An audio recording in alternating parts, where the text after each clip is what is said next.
Hi, welcome to Planetary Calendars, Astro Portraits. I'm Ralph Demetrius, one of the astrologers. Our subject this week is Tom Hanks. This is our series of people with Cancer Sun. Such an interesting position. Tom Hanks, of course, is one of America's most famous and most popular, most loved actors, and which is not surprising at all. I mean, the United States itself is a Cancer country. July 4th, 1776 at 13 degrees Cancer.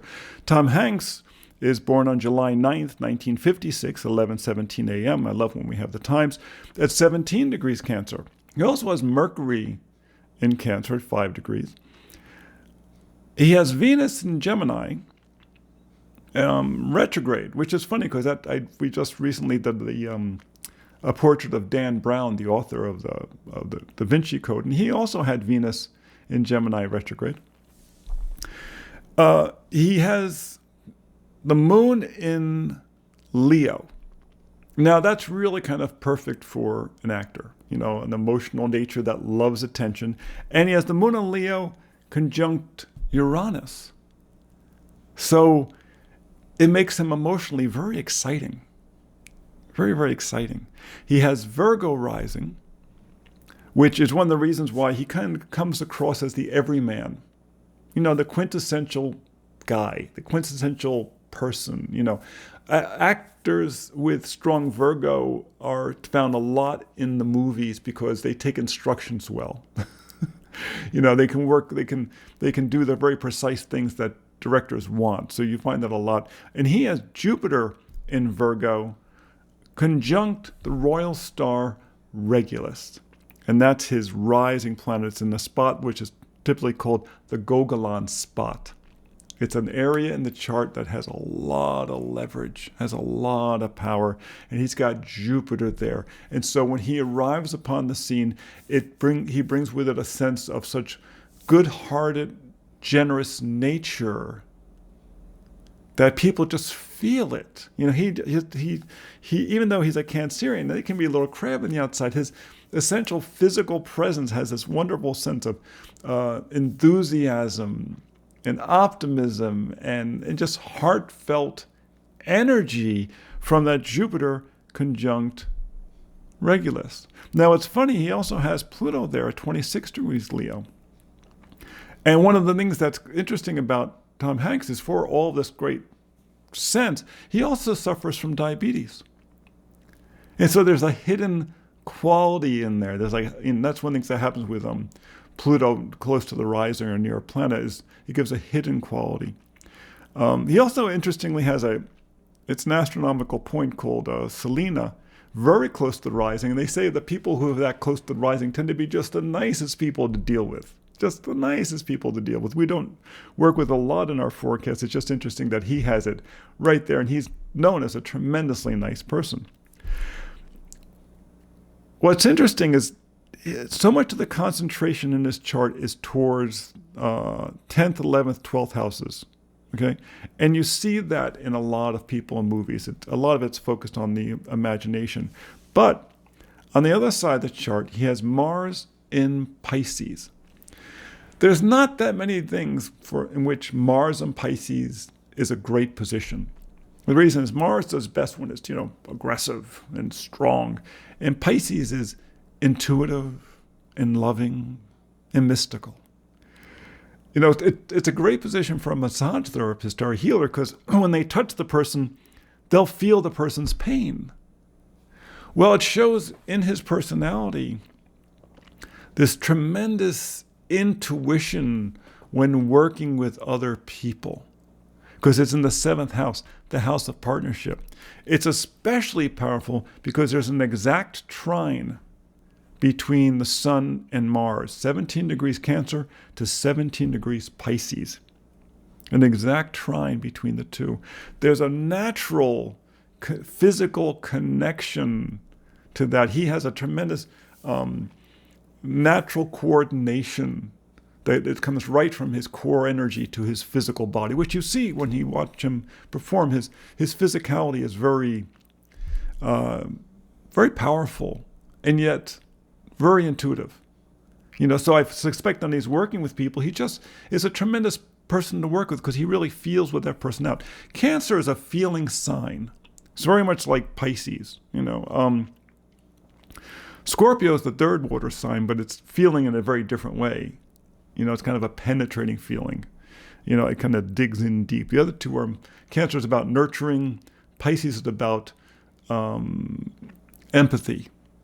So having those two in connections for something like acting is ideal.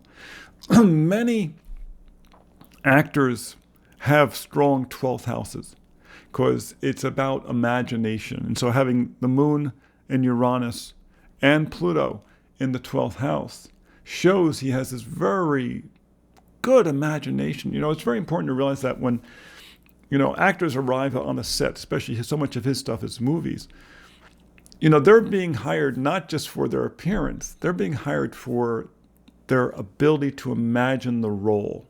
What's going on inside? How are they going to create the role? It's a collaborative process between the actor and the director. The director doesn't just tell them what to do.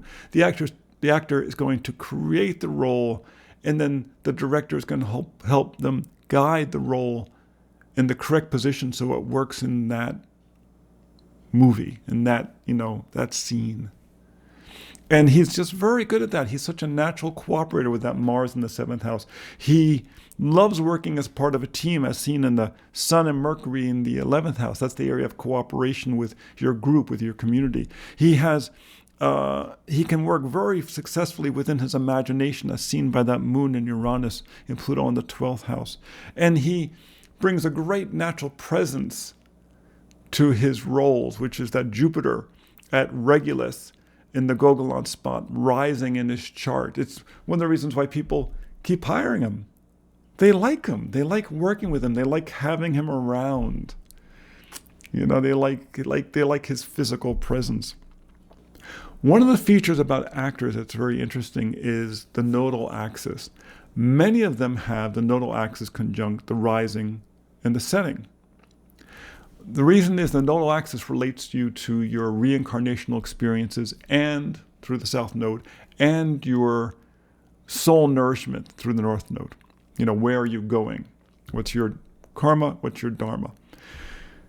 With Tom Hanks, his is not at the rising and setting. His is at the 10th house to the 4th house.